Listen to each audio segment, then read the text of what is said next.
So hello everyone, मैं अंकुश आप सबका अपने ऑफिशियल यूट्यूब चैनल के ऊपर स्वागत करता हूँ। आज से हम लोग एक अपनी हिस्ट्री की सीरीज को स्टार्ट कर रहे हैं और आज का हमारा जो टॉपिक रहने वाला है वो है बौद्ध धर्म। आपसे ये प्रॉमिस है कि इसमें जो भी करवाया जाएगा इसमें से इससे बाहर आपको कुछ भी नहीं आने वाला है। इसलिए बिल्कुल ध्यान से अपने नोट्स बनाना, रुक रुक के बनाना और मेरी पूरी कोशिश रहेगी कि आपके पेपर में जो भी सवाल आने वाले हैं, एग्जामिनर डालने वाला है, वो इससे बाहर कुछ भी नहीं हो। सो चलते हैं बिना समय गवाए अपने हिस्ट्री के पहले सीरीज के पहले टॉपिक की ओर। मैं आपको सबसे पहले बता दूं, हिस्ट्री के अंदर हम लोग पूरी सीरीज में तीनों चीजों को कवर करने वाले हैं। सबसे पहले हम लोग क्या कवर करेंगे? एंशिएंट हिस्ट्री के बारे में। एंशिएंट हिस्ट्री में उसके बाद हम लोग कवर करेंगे मेडिएवल, मतलब हम लोग चलेंगे प्रॉपर सीक्वेंस वाइज ही। उसके बाद हम लोग कवर करने वाले हैं मॉडर्न हिस्ट्री। ठीक है बच्चों, सबसे पहले आज बात करूंगा मैं किसके बारे में? एंशिएंट हिस्ट्री के बारे में। एंशिएंट हिस्ट्री का जो मेरा पहला टॉपिक आज रहेगा, थोड़ा सा मैं पीछे भी चीजें बता दूं। हमारे पास आप बेहतरीन तरीके से जानते हैं कि 24 बीसी से लेके 1500 बीसी तक जो हमारे पास रहती है that is called as a Indus Valley Civilization, Sindhu घाटी की सभ्यता।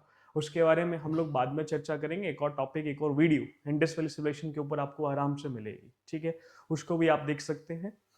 इसके बाद और अगर आपको जिस तरह से कंटेंट देखने के बाद, वीडियो देखने के बाद लगता है कि वीडियो आपके लिए हेल्पफुल रही है तो वीडियो को लाइक सब्सक्राइब जरूर करें और शेयर भी जरूर करें अपने फ्रेंड्स के साथ। इससे केवल एक चीज होती है, टीचर को थोड़ा सा मोटिवेशन मिलता है और टीचर्स अपने और एफर्ट्स लगाता है चीजों को करने के लिए कि चलो बच्चे उस चीज को चाह रहे हैं कि और बेटर लेकर आए तो हम इसमें और चीजें एनिमेशन के साथ और चीजें भी लेकर आएंगे, ठीक है? तो बिना समय के भाई हम अपने टॉपिक की ओर चलते हैं। सबसे पहले बात करा था एंशिएंट हिस्ट्री में हमारे पास 2500 बीसी से लेके 1500 बीसी तक इंडस वैली सिविलाइजेशन की हम लोग बात करते हैं, इसी के बारे में बात करते हैं। इसी के बाद बेटा हमारे पास 1500 बीसी से लेके 1600 बीसी तक क्या आता है हमारे पास? वैदिक पीरियड, जिसके अंदर हम लोग चार वेदों के बारे में बात करते हैं, वेदों उपनिषद के बारे में बात करते हैं, जिसमें से जो क्वेश्चन आपके एसएससी वालों के लिए बनते हैं, सत्यमेव जयते कौन से उपनिषद लिया गया था, ज्वाला उपनिषद कौन से आश्रम में, क्या आश्रमों के बारे में बात की गई थी, हमारे पास ऋग्वेद की बात करें कितने उसमें मंडल रहते हैं, तीसरा मंडल, नाइन्थ मंडल, 10th मंडल हमारे पास क्या क्या बोल रहा है, वो सब मैं विस्तार पूर्वक आपको मेरी वीडियोस में सब कुछ मिलेगा। आप प्रॉपर फ्रॉम स्टार्टिंग से एंड तक अगर हिस्ट्री में बने रहेंगे, इट्स माय प्रॉमिस, आपको एक एक चीज बिल्कुल बारीक से मिलेगी, ठीक है? मैं एक लेवल तक, यूपीएससी लेवल तक जो भी चीजें आती हैं वो सारी आपको करवाने की पूरी पूरी कोशिश करूंगा, ठीक है? हम चलते हैं, इसी के बीच में हमारे पास एक आया था वैदिक पीरियड के बाद ही कि कुछ वैदिक पीरियड में कुछ अंधविश्वास ज्यादा फैलने लगे थे, तो इसमें आए थे हमारे पास महात्मा बुद्ध। महात्मा बुद्ध, आज मैं उसी के बारे में बातचीत करने वाला हूं। महात्मा बुद्ध,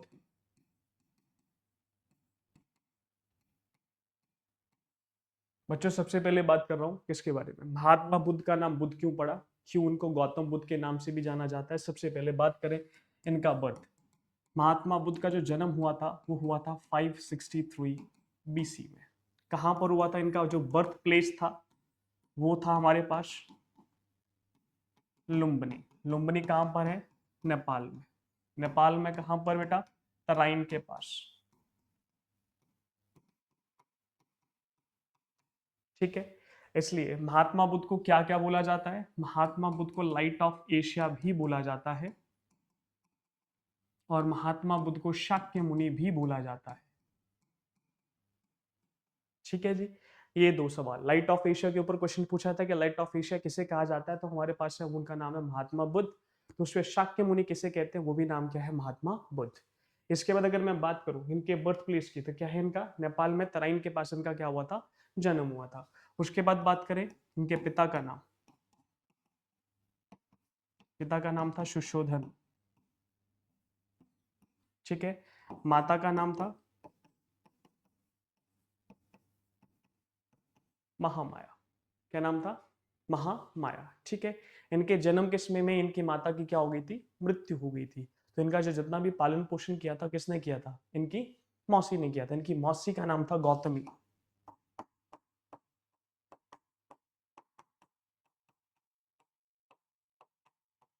जिनको लग रहा है कि हिंदी में लिखा गया, मैं उनके लिए इंग्लिश में भी लिख रहा हूं।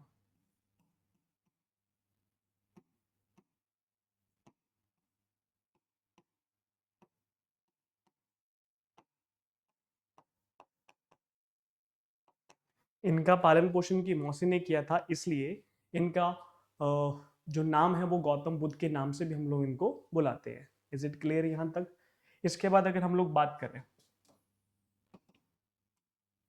ये एक राजा के पुत्र थे, और राजा के पुत्र थे तो हमारे पास इनके साथ पूरी व्यवस्थाएं, सब कुछ इनको दिया जाता था, सारी व्यवस्था इनके पास थी।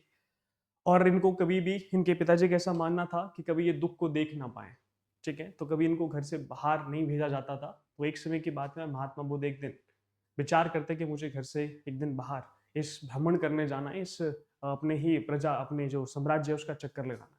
वो चक्कर लगाने के लिए जाते हैं, वो चार चीजें देखते हैं जिससे उनका ये पूरा, कह सकते हैं, टर्निंग पॉइंट था किसका, महात्मा बुद्ध की लाइफ का। सबसे पहले चार घटनाएं देखते हैं। सबसे पहले व्यक्ति को देखते हैं जिसकी पीठ झुकी हुई है। दूसरी घटना देखते हैं कि एक व्यक्ति चारपाई पे लेटा हुआ है, बीमार व्यक्ति है। तीसरी घटना वो जो देखते हैं, वो देखते हैं एक व्यक्ति का अंतिम संस्कार के लिए डेड बॉडी को लेके जा रहे हैं लोग, ठीक है। और चौथी घटना देखते हैं एक सन्यासी व्यक्ति जो कि पूरी तरह से खुश और क्या है, हैप्पी है।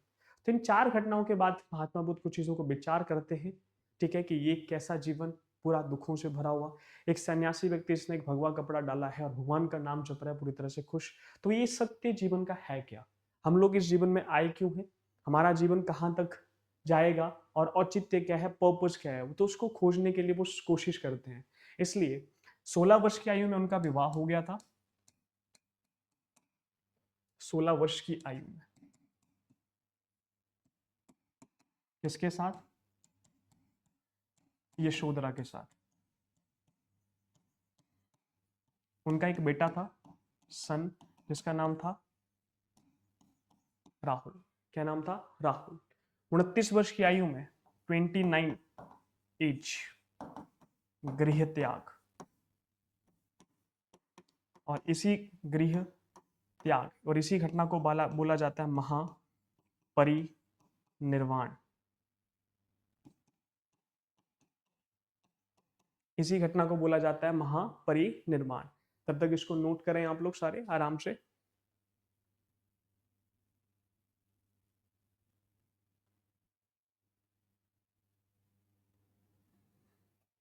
चले हम आगे, वीडियो को रोक के इसको नोट कर लेना, ठीक है। हम बात कर रहे थे किसके बारे में? 29 की एज में इन्होंने अपना क्या कर दिया था, घर छोड़ दिया था, और कहाँ चले गए थे? सत्य की प्राप्ति के लिए, ठीक है।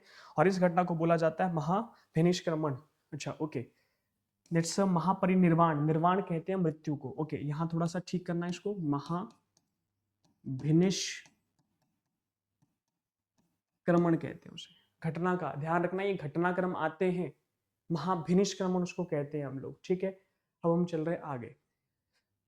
35 वर्ष की आयु में, 35 ईयर्स की एज में इनको सत्य की प्राप्ति हुई थी, जिसको कह सकते हैं एनलाइटमेंट। कहां पर हुई थी? बोध गया में, गया, ठीक है, पीपल के वृक्ष के नीचे।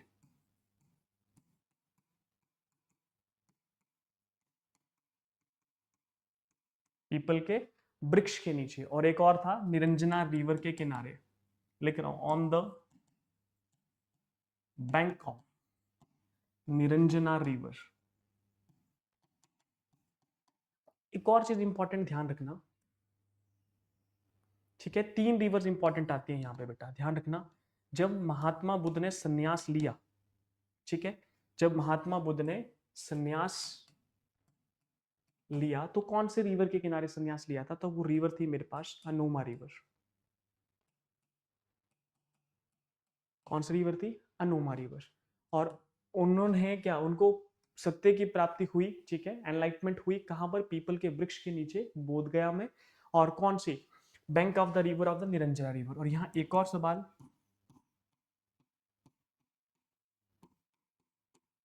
बुद्ध पूर्णिमा की रात, रात्रि को ठीक है, यहाँ बुद्ध पूर्णिमा भी बोल देते हैं या फिर विशाख पूर्णिमा की रात्रि का नाम भी ले लिया जाता है। इज इट क्लियर यहाँ तक? ठीक है, इसके बाद यहां पर बात आती है, इन्होंने अपने गुरु किस किस को बनाया। ठीक है, गुरु इनके दो, ऐसे तो उन्होंने शिक्षा नहीं ली थी दीक्षा, पर दो गुरु थे इनके जिन्होंने इनको हेल्प की थी। एक व्यक्ति का नाम था अलार कलाम, दूसरे व्यक्ति का नाम था उद्रक रामपुत्र। उद्रक रामपुत्र, ये इनके कौन थे? गुरु थे इनके माने जाते हैं। ठीक है, इसके बाद अगर हम बात करें, इन्होंने जो अपना अनशन तोड़ा था,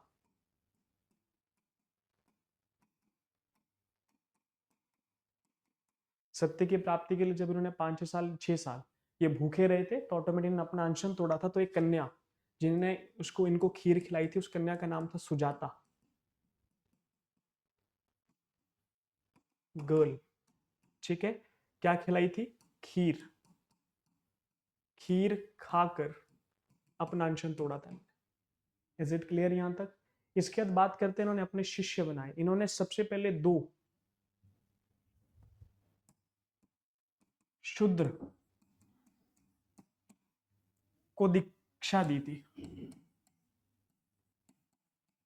ये भी सवाल कई बार आता है। उनका नाम था तपस्सु और भल्लुक। 2 व्यक्ति थे जिन्होंने महात्मा बुद्ध ने जिनको दीक्षा दी थी। ठीक है जी। और अगर मैं पहली बात करूं, फर्स्ट महिला जिसको दीक्षा दी थी उसका नाम था गौतमी प्रजापति। और मैक्सिमम उपदेश कहां पर दिए गए थे? श्रावस्ती। श्रावस्ती में मैक्सिमम उपदेश इन्होंने दिए थे। ठीक है, और मैक्सिमम उपदेश इनके कौन से लैंग्वेज में थे? पाली लैंग्वेज में। इज इट क्लियर यहां तक? सारे अपनी इन चीजों को लिख लो, उसके बाद फिर हम आगे धीरे धीरे बढ़ते हैं। ठीक है, नोट कर लो सारे इसको।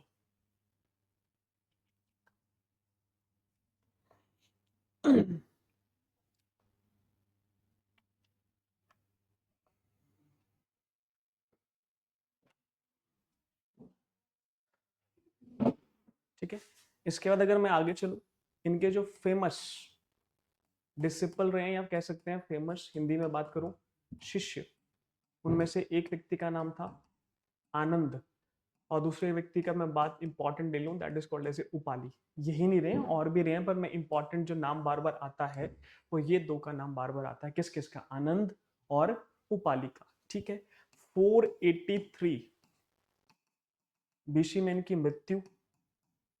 ओके, इससे पहले एक और चीज रहेगी, दैट इज कॉल्ड एज, इन्होंने अपना प्रथम उपदेश कहां दिया था? सारनाथ। और इस प्रथम उपदेश को कहा जाता है धर्म चक्र परिवर्तन। क्या बोलते हैं इसे? धर्म चक्र परिवर्तन के नाम से भी बोला जाता है। अब मैं बात कर रहा हूं किसकी? 483 बीसी में इनकी मृत्यु हुई थी। मृत्यु कहां हुई थी इनकी? कुशीनगर में इन्होंने अपना अंतिम समय बिताया था। कुशीनगर में ही इनकी मृत्यु हुई थी, जिस घटना को बोला जाता है, जो हम पहले लिख रहे थे, महापरिनिर्वाण बोला जाता है। बेटा यहां तक बात क्लियर होगी? इसके बाद अगर बात करें, इनका जो मेन रीजन रहा था मृत्यु का, वो रीजन था हमारे पास ये, अपना एक शिष्य था जिसका नाम था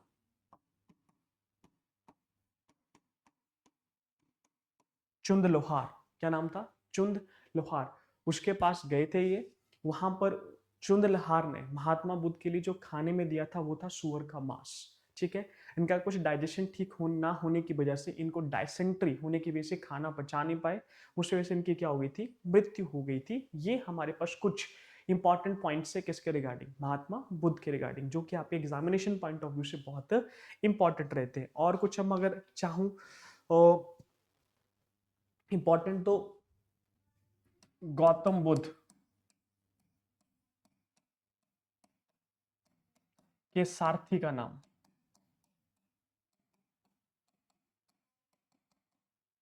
उसका नाम था चन्ना। महात्मा बुद्ध के घोड़े का नाम,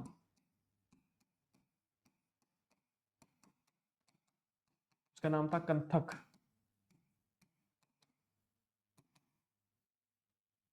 ठीक है जी, ये कुछ इंपॉर्टेंट चीजें थी जो महात्मा बुद्ध के रिगार्डिंग। फिर से कह रहा हूँ, महात्मा बुद्ध के जीवन काल से 3 रिवर बहुत इंपॉर्टेंट है। एक रिवर हमारे पास कौन सी है? अनोमा। दूसरी रिवर कौन सी है? निरंजना रिवर। और एक रिवर रहेगी जो मैंने इंपॉर्टेंट अभी बतानी है।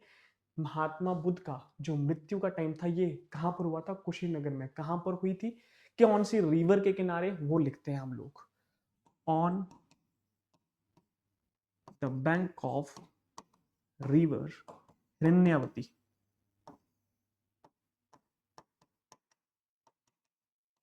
कौन सी रिवर थी? हिरण्यवती रिवर के किनारे इनकी क्या हुई थी? मृत्यु।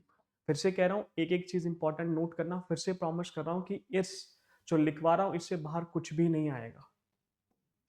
अब हम आगे चल रहे थे गौतम बुद्ध के बारे में। इसके बाद महात्मा बुद्ध की मृत्यु के बाद 4 बुद्धिस्ट काउंसिल हुई जो बहुत इंपॉर्टेंट है। चले हम आगे।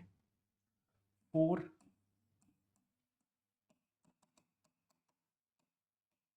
Buddhist council. सबसे पहले बुद्धिस्ट काउंसिल की बात करें, वो हुई थी कब? 483 बीसी के अंदर। और इस टाइम जो 483 बीसी के अंदर हुई थी, कहां पर हुई थी? राजगृह के अंदर।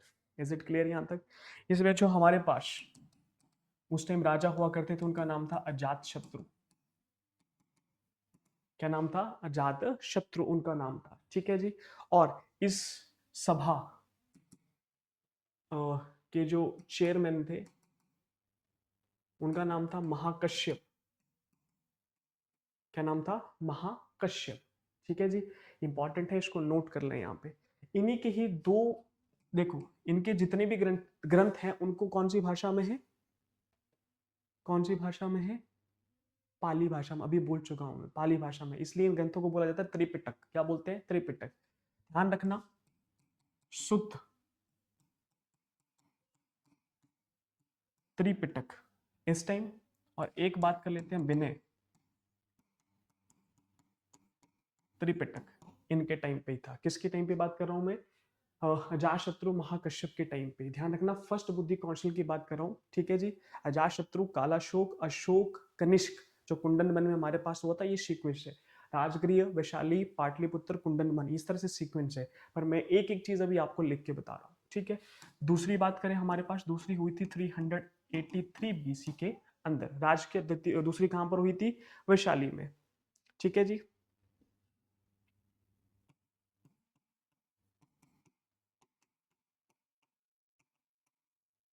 बाइलैंग्वेज लिख रहा हूं, ध्यान रखना कि दोनों के लिए काम आ सके। राजगृह, वैशाली कहां पर हुई थी? कालाशोक, काला अशोक हमारे पास। ठीक है जी। और इसके जो हमारे पास जो चेयरमैन थे रहने वाले, उनका नाम था हमारे पास सावक मीर। चेयरमैन, इंग्लिश में लिख देता हूं, सावक मीर हमारे पास। ये इसके जो मेन हेड थे। ठीक है जी। हमारे पास ये भी 2 पार्ट में, ठीक है, 2 लोगों के लिए इन्होंने ग्रुप बनाए थे। सावक मीर ने एक बनाए थे गृहस्थ लोगों के लिए, और एक बनाए थे महासंघी जो केवल कहाँ रहते हैं? संघ में रहते हैं। ये 2 पार्ट में थे। ठीक है। अगर मैं अब बात करता हूँ किसकी, थर्ड की बात करता हूँ। थर्ड हमारे पास है 250 बीसी। और ये बताया राजगीर, वैशाली, पाटलिपुत्र। और ये बताया था जात शत्रु, कालाशोक, और ये क्या आएगा नाम? अशोक हमारे पास। ठीक है। इसके जो हमारे पास जो चेयरमैन थे उनका नाम था मोगली पुत्र।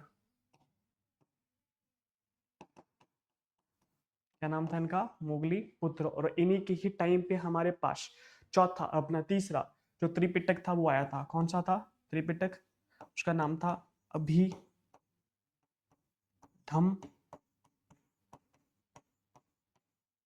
त्रिपिटक। कौन सा था? अभिधम त्रिपिटक हमारे पास। ठीक है जी, नोट करो, फिर हम आगे चलते हैं।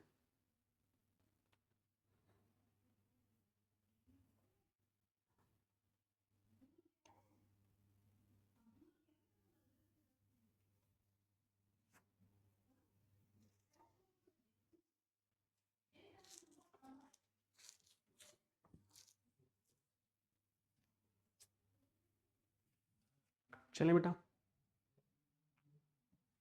अब आते हैं फोर्थ बुद्धिस्ट काउंसिल। वो थी मेरे पास 78 AD में, जिसके अंदर जो हमारे पास क्या बताया था, राजगिरी, वैशाली, पाटलिपुत्र, और ये आता है कुंडनवन, और ये पड़ता है कश्मीर में। और इसके बाद क्या था, अजातशत्रु, कालाशोक, अशोक, और ये कौन थे यहाँ पे, कनिष्क। ठीक है जी, हमारे पास ये, इसको नोट कर लो यहाँ पे। इसके बाद जो हमारे पास मेन जो उसके रहते हैं, उनका नाम है चेयरपर्सन बसुमित्र।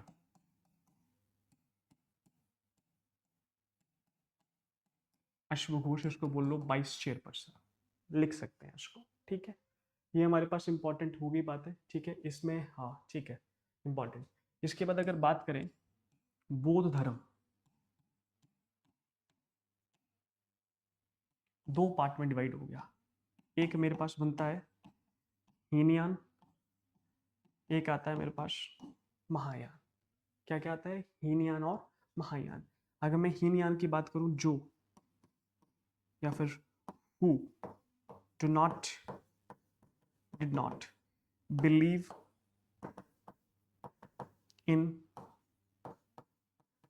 मूर्ति पूजा, जो मूर्ति पूजा में बिलीव नहीं करते थे उसको क्या बोलते थे, हीनयान। और जो बिलीव करते थे उनको बोलते थे महायान। ठीक है, इनका मेन मुद्दा सबसे पहले ये था। इनका एक पॉइंट तो ये था, ये मानते थे किसको, भगवान और ईश्वर। और ये मानते थे किसको, हमारे पास महापुरुष, जितने भी महापुरुष हैं उनकी कही गई बातों को अमल करना, इस तरह की चीजें कौन करता था, हीनयान के बारे में बातचीत की जाती है। ठीक है, इसके बाद नो तीर्थ स्थान, कोई भी तीर्थ स्थान नहीं। तीसरा, ये तीर्थ स्थान बनाए थे जिसके हिंदू धर्म में कहते हैं ना कि हमारे चार धाम है, उस तरह से इनके भी इस तरह से चार धाम बताए जाते हैं। इनके भी चार धाम की बात करें, चार धाम में सबसे पहला धाम आ जाता है इनका कौन सा, लुम्बिनी। ठीक है जी, इसके बाद जो उनका दूसरा आता है जहां पर महात्मा बुद्ध को क्या हुई थी, सत्य की प्राप्ति, वो कौन सा आ गया, बोध गया। तीसरे की बात करूं जहां पर उन्होंने अपना पहला उपदेश दिया था, सारनाथ। और चौथा कहां से आ गया, कुशीनगर, जहां पर महात्मा बुद्ध की क्या हुई थी, मृत्यु। तो समझ सकते हैं आप कि महात्मा बुद्ध के बौद्ध धर्म में भी चार तीर्थ स्थान है, किसके अकॉर्डिंग, महायान के अकॉर्डिंग, वो ये चार हुए। Is it clear. अगर मैं यहाँ बात करूं तो ये इन्होंने केवल अपने धर्म का केवल प्रचार किया था आउट ऑफ कंट्री। अगर बात करें तो सबसे पहले तो श्रीलंका मेन, यहाँ आपको मिसके मिलेंगे। उसके बाद बात करें मलेशिया,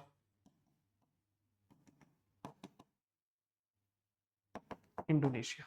ठीक है, इस तरह कंट्रीज में इन्होंने अपना आउट ऑफ कंट्रीज में प्रचार किया था। इज इट क्लियर, यहां तक बात करें आगे, ओके ठीक है, यस। तो दैट्स इनफ फॉर टुडे। बौद्ध धर्म में इतना आपके लिए इनफ है जो आपके एग्जामिनेशन पॉइंट ऑफ एग्जाम में आपसे एग्जामिनर पूछ सकता है।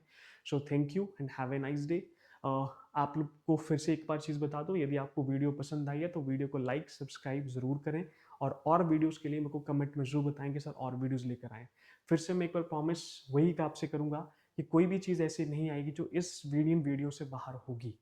ठीक है, कोई एग्जामिनर ऐसा कुछ सवाल पूछने वाला नहीं है आपसे। ठीक है, मैं अपनी पूरी कोशिश करूंगा कि जिससे भी मेरे से एफर्ट्स लगा सके, और एफर्ट्स के लिए मुझे चाहिए आप सबका प्यार। So thank you and have a nice day.